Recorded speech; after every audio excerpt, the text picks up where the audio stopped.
శ్రీ హరివాయుగురుభ్యో నమః. ఓం వందే విష్ణుం నమామి శ్రియమథ చ భువం బ్రహ్మవాయూ చ వందే గాయత్రీం భారతీం తామపి గరుడమనంతం భజే రుద్రదేవం. దేవీం వందే సుపర్ణీమహిపతిదయితాం వారుణీమప్యుమాం తాం ఇంద్రాదీన్ కామముఖ్యానపి సకలసురాన్ తద్గురూన్మద్గురూంశ్చ అభ్రమం భంగరహితం అజడం విమలం సదా ఆనందతీర్థమతులం భజే తాపత్రయాపహం. జలజ్యేష్ఠనిభాకారం జగదీశపదాశ్రయం జగతీతలవిఖ్యాతం జగన్నాథగురుం భజే. పృథ్వీమండలమధ్యస్థాః పూర్ణబోధమతానుగాః వైష్ణవాః విష్ణుహృదయాః తాన్ నమస్యే గురూన్ మమ. ఆపాదమౌళిపర్యంతం గురూణామాకృతిం స్మరేత్ తేన విఘ్నాః ప్రణశ్యంతి సిద్ధ్యంతి చ మనోరథాః. శ్రీ విద్యాసాగర మాధవతీర్థగురుభ్యో నమః. హరి ఓం. ಹರಿಕಥಾಮೃತಸಾರ ಗುರುಗಳ ಕರುಣದಿಂದ ಆಪನಿತು ಪೇಳುವೆ ಪರಮ ಭಗವದ್ಭಕ್ತರಿದನಾದರದಿ ಕೇಳುವುದು. ಶ್ರೀರಮಣಿಕರ ಕಮಲ ಪೂಜಿತ ಚಾರು ಚರಣ ಸರೋಜ ಬ್ರಹ್ಮ ಸಮೀರವಾಣಿ ಫಣೀಂದ್ರವೀಂದ್ರ ಭವೇಂದ್ರ ಮುಖ ವಿನುತ ನೀರಜ ಭವಾಂಡೋದಯ ಸ್ಥಿತಿ ಕಾರಣನೆ ಕೈವಲ್ಯದಾಯಕ ನಾರಸಿಂಹನೆ ನಮಿಪೆ ಕರುಣಿಪುದೆ ಮಗೆ ಮಂಗಳವ.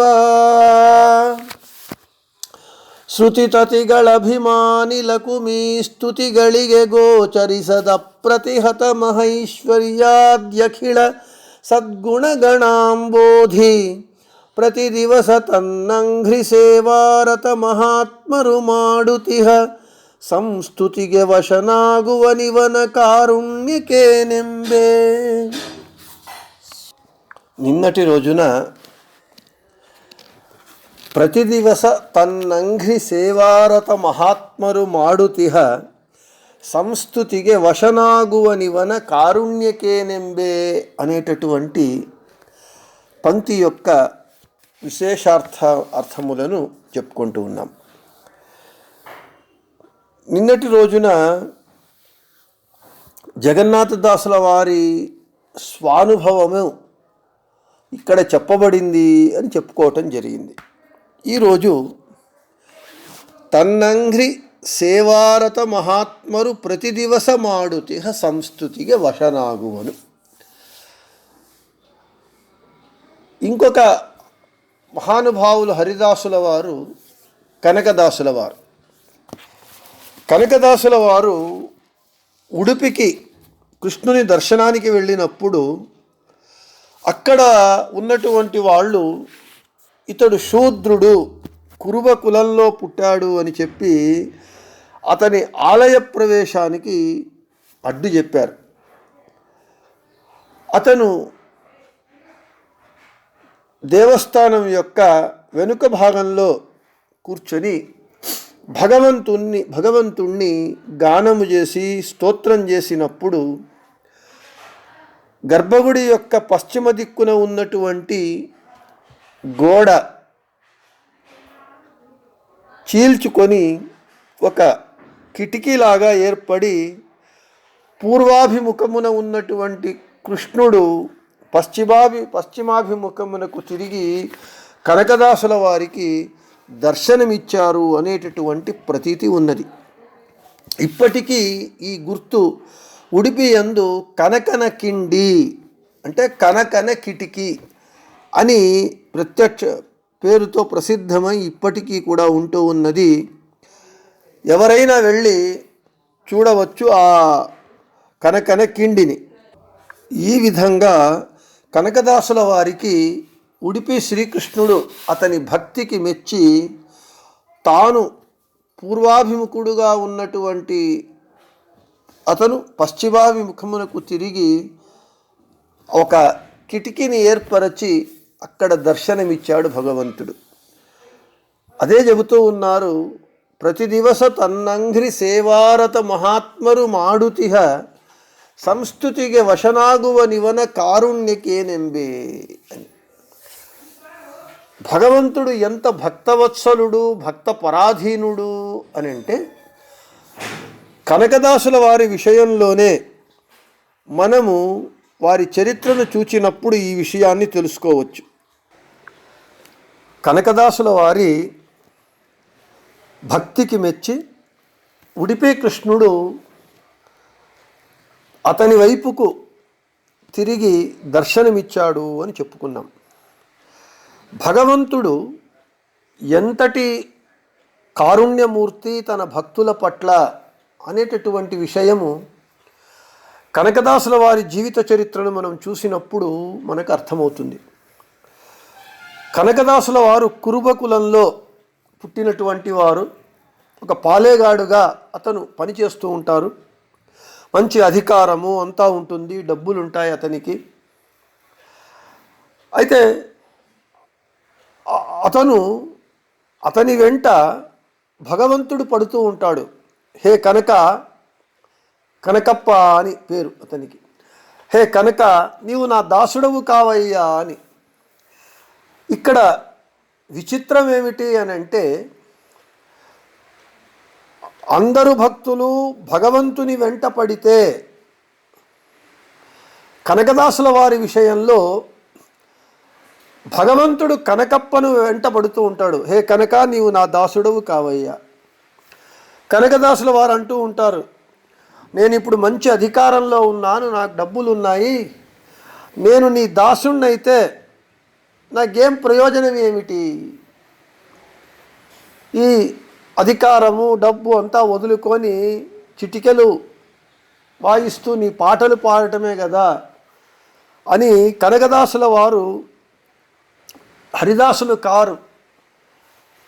పదే పదే భగవంతుడే కనకదాసుల వారి వెంటపడి నా దాసుడవు కమ్ము, నా దాసుడవు కమ్ము అని అడుగుతూ ఉంటారు. ఒకసారి ఈ కనకప్ప యొక్క శత్రువులు అతనిని బాగా కొడతారు. అత్యంత తీవ్రమైన గాయములతో పడి ఉంటాడు ఆయన. అప్పుడు భగవంతుడు వచ్చి, హే కనక, నీవు నా దాసుడవు కావయ్యా అని. అప్పుడు కనకదాసుల వారు కనకప్ప అంటారట, హే స్వామి, ఇప్పుడు నేను ఒళ్ళంతా గాయాలతో పడి ఉన్నాను, నాకు చాలా ఒళ్ళంతా నొప్పులుగా ఉన్నాయి, మొదట ఈ నొప్పి నాకు పరిహారం కానీ తర్వాత చూస్తాను అని. అప్పుడు భగవంతుడు, ధన్వంతరి మూర్తి అయినటువంటి భగవంతుడు తన అమృత హస్తముల చేత ఆ కనకప్ప శరీరాన్ని స్పర్శించినప్పుడు, నిమిరినప్పుడు అతనికి స్వాస్థ్యత కలుగుతుంది, నొప్పులన్నీ మాయమవుతాయి. అప్పుడు భగవంతుడు అడుగుతాడు, ఏ కనక, ఇప్పుడైనా నా దాసుడవు కావయ్యా అని. అప్పుడు కనకప్ప అంటారట, సరే నీవు ఇంతగా అడుగుతున్నావు కాబట్టి నేను నీ దాసుడని అవుతాను, అయితే ఒక కండిషన్ ఉన్నది, నేను నీ దాసుడవు కావడానికి. అప్పుడు భగవంతుడు అన్నాడు, ఏమిటయ్యా నీ కండిషన్ ఏమిటి? నేను పిలిచినప్పుడల్లా నీవు రావాలి అని పెడతా. అప్పుడు భగవంతుడు ఎంత కరుణామూర్తి అని అంటే, తన భక్తుడైనటువంటి కనకప్పను అతని యొక్క కండిషన్ను అంగీకరించి, నీవు నా దాసుడవైతే నీవు పిలిచినప్పుడు నేను వస్తాను అని ఒప్పుకుంటాను. సరే, తరువాత కనక దాసులు అవుతారు. మహానుభావులు, అపరోక్ష జ్ఞానులు, అనేకమైనటువంటి హరిదాసు కీర్తనలు రచిస్తారు. కనకదాసుల వారి యొక్క కీర్తనలే కాదు, వారి మాటలు కూడా అత్యంత మర్మార్థ గర్భితంగా ఉంటాయి. వ్యాసరాజస్వాముల వారు ఎవరయ్యా ముక్తికి వెళతారు అంటే, అప్పుడు కనకదాసుల వారు నేను వెళితే వెళతాను అని మర్మగర్భంగా మాట్లాడినప్పుడు పండితులకు కోపం వస్తే ఆ మాటల మర్మార్థాన్ని విడదీసి చెబుతారు. నాలో నేను నాది అన్నది నన్ను వదిలిపోతే, అంటే అహంకార మమకారములు నన్ను వదిలిపోతే నేను ముక్తికి పోగలను అని. ఆ విధంగా కనకదాసుల వారు ముండిగే దాసులు అని ప్రసిద్ధులుగా ఉంటూ ఉన్నారు. వారి కీర్తనలు చాలా మర్మార్థగర్భితంగా ఉంటాయి. భగవంతుడు అతను పిలిచినప్పుడల్లా భగవంతుడు వచ్చాడు. వ్యాసరాజస్వాముల వారు పూజ చేసేటప్పుడు ఒక్కసారి, ఇంకొకసారి అలా భగవంతుడు వచ్చినా కానీ భగవంతుణ్ణి ఎవరూ గుర్తించలేరు. ఒకసారి పాము రూపంలో వస్తారు, ఒకసారి శునక రూపంలో వచ్చినప్పుడు ఎవరూ గుర్తించలేరు. ఒక్క పురంధరదాసుల వారు, వ్యాసరాజుల వారు, కనకదాసుల వారు మాత్రమే గుర్తిస్తారు. అప్పుడే ఈతనీగ వాసుదేవను అనేటటువంటి పాటను రచించారు అనేటటువంటి విషయాన్ని చెబుతారు. ఇక్కడ ಪ್ರತಿದಿವಸ ತನ್ನಂಘ್ರಿ ಸೇವಾರತ ಮಹಾತ್ಮರು ಮಾಡುತಿಹ ಸಂಸ್ತುತಿಗೆ ವಶನಾಗುವ ನಿವನ ಕಾರುಣ್ಯಕೇನೆಂಬೆ. ప్రతినిత్యము తన భక్తులు చేసేటటువంటి తన పాద కమల సేవకు భగవంతుడు వశమవుతాడట, వారికి లొంగిపోతాడట. లొంగిపోవడం అంటే వాడు ఎవరికీ లొంగడు, అందరినీ లొంగదీసుకునేటటువంటి వాడే కానీ వాడు ఎవడికి లొంగనటువంటి సర్వతంత్ర స్వతంత్రుడు. అయితే భగవంతుడు ఒక భక్తి పాశానికి కట్టుబడతాడంతే. అందుకే అన్నారు జగన్నాథదాసుల వారు, కట్టువవర భవకట్టు బిడిసువా. ఎవరైతే భక్తిపాశముతో అతనిని కట్టివేస్తారో వారి యొక్క సంసార బంధనమును అతడు కత్తిరిస్తాడు అని. అంటే భగవంతుడు తన భక్తుల పట్ల ఎంతటి కారుణ్యాన్ని చూపిస్తాడు, భగవంతుని కరుణ తన భక్తుల పట్ల ఎంత ఉంటూ ఉన్నది అనేటటువంటిది ఇక్కడ ప్రధానము. ఇక మనం వెనుక కూడా ఒకసారి చెప్పుకున్నట్లుగా అజోబిళోపాఖ్యానంలో ఆ సుదర్శన చక్రము నుండి దూర్వాస మహామునులు రక్షించమని వైకుంఠానికి వచ్చినప్పుడు భగవంతుడు చెబుతూ ఉన్నాడు, అహం భక్తపరాధీనో హ్యస్వతంత్ర ఇవ ద్విజ సాధుభిః గ్రస్తహృదయో భక్తైః జనప్రియ. హే ద్విజ బ్రాహ్మణ, నేను భక్తపరాధీనుణ్ణి. నా భక్తుల విషయంలో నేను అస్వతంత్రుని వలె అస్వతంత్రమివ. అస్వతంత్రుణ్ణి కాదు, నేను సర్వతంత్ర స్వతంత్రుణ్ణి. అయితే నా భక్తుల విషయంలో నేను అస్వతంత్రుని వలె ఉంటాను. భక్తులు ఏమి చేస్తే నేను అది చేస్తాను. అది కనకదాసుల వారి విషయంలో, జగన్నాథదాసుల వారి విషయంలో మనము ఇంతవరకు చెప్పుకున్నాము. భగవంతుడు తన పాద సేవను, తన యందు భక్తి చేసేటటువంటి వారిని ఎంతగా అనుగ్రహిస్తాడు, వారి యందు ఎంతటి కరుణను చూపిస్తాడు అని మనం చూస్తూ ఉన్నాం. అంతేకాకుండా భగవంతుని స్తుతించటం, ఎవరైతే తన భక్తులు భగవంతుణ్ణి సంస్తుతిగే, భక్తులు బాగుగా స్తోత్రం చేస్తే, ఎవరైతే తనను బాగుగా స్తోత్రం చేస్తారో వాళ్లకు వశుడవుతాడు. అటువంటి వీని కారుణ్యమును నేను ఏమని వర్ణించదను, ఏమని వర్ణించడానికి సాధ్యమవుతుంది అని జగన్నాథదాసుల వారు చెబుతూ ఉన్నారు. ఇక్కడ మనం మొదటి 3 పంక్తులు చూడాలి. ಶ್ರುತಿ ತತಿಗಳ ಅಭಿಮಾನಿ ಲಕುಮೀ ಸ್ತುತಿಗಳಿಗೆ ಗೋಚರಿಸದ ಅಪ್ರತಿಹತ ಮಹೈಶ್ವರ್ಯಾದ್ಯಖಿಲ ಸದ್ಗುಣಗಣಾಂಬೋಧಿ. అనంత కళ్యాణ గుణపరిపూర్ణుడైనటువంటి భగవంతుడు వేదాభిమానిని, అవిభక్త కుటుంబిని, వక్షస్థలవాసిని, అక్షరతత్వమైనటువంటి లక్ష్మీదేవి స్తోత్రమునకు కూడా, లక్ష్మీదేవి స్తుతిస్తే ఆ లక్ష్మీదేవికి కూడా అతని యొక్క గుణములన్నీ, రూపక్రియా విశేషములన్నీ సమగ్రముగా సాకల్యముగా ఆమెకు కూడా గోచరించవు. అటువంటి స్వామి తన భక్తుల పట్ల ఇంతటి కారుణ్యాన్ని చూపిస్తాడు భగవంతుడు అని మనకు చెప్తూ ఉన్నారు. ఇంకా స్తోత్రానికి వశుడవుతాడు అని భగవంతుడు. వారిని ఎలా స్తోత్రం చేయాలి అంటే వారిని ఎలా ఉపాసన చేయాలి? త్వాం వినా మే గతిర్నహి అంటే అన్యథా శరణం నాస్తి త్వమేవ శరణం మమ, నీవే తప్ప నితః పరం బెరుగా. అదేవిధంగా శశ్వదేక ప్రకారమైనటువంటి అవిచ్ఛిన్నమైనటువంటి నిష్కల్మషమైనటువంటి నిర్వ్యాజమైనటువంటి నిశ్చలమైనటువంటి భక్తితో అతనిని స్తుతిస్తే,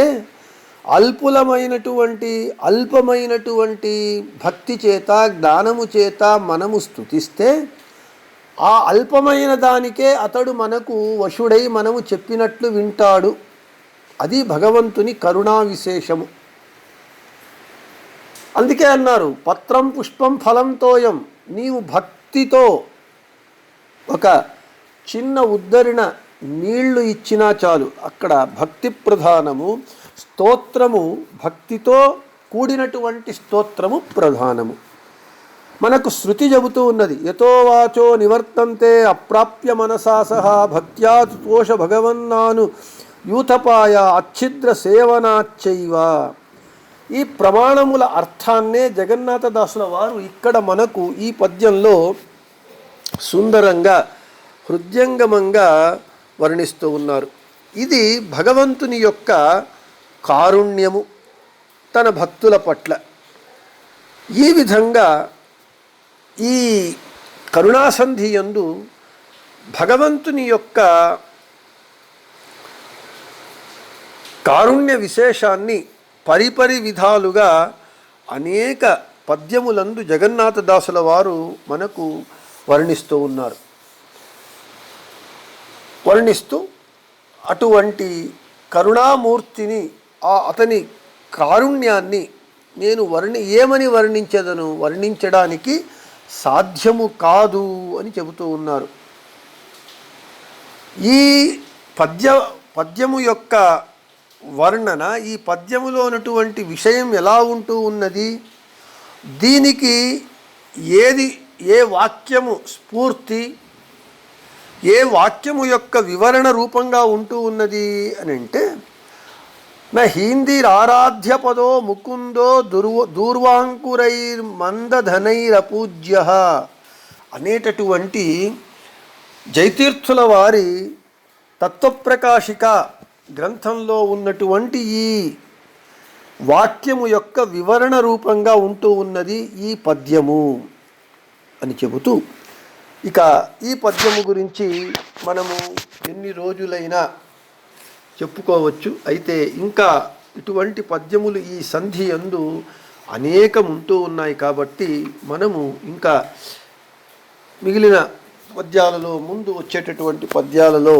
ఆ భగవంతుని కారుణ్య విశేషాన్ని జగన్నాథదాసులు ఎలా వర్ణించారనేటువంటి విషయాలను ముందు పద్యాలలో చెప్పుకుందాము అని చెబుతూ, ఈ రోజుతో ఈ పద్య వివరణను ఈరోజు ముగిస్తూ, రేపు మన పాఠమునందు 4వ పద్యము మన వచన కతిదూర అనేటటువంటి పద్యము యొక్క వివరణను రేపు చెప్పుకుందామని చెబుతూ, శ్రీకృష్ణార్పణమస్తు, మధ్యేశార్పణమస్తు, అందరికీ శుభమస్తు.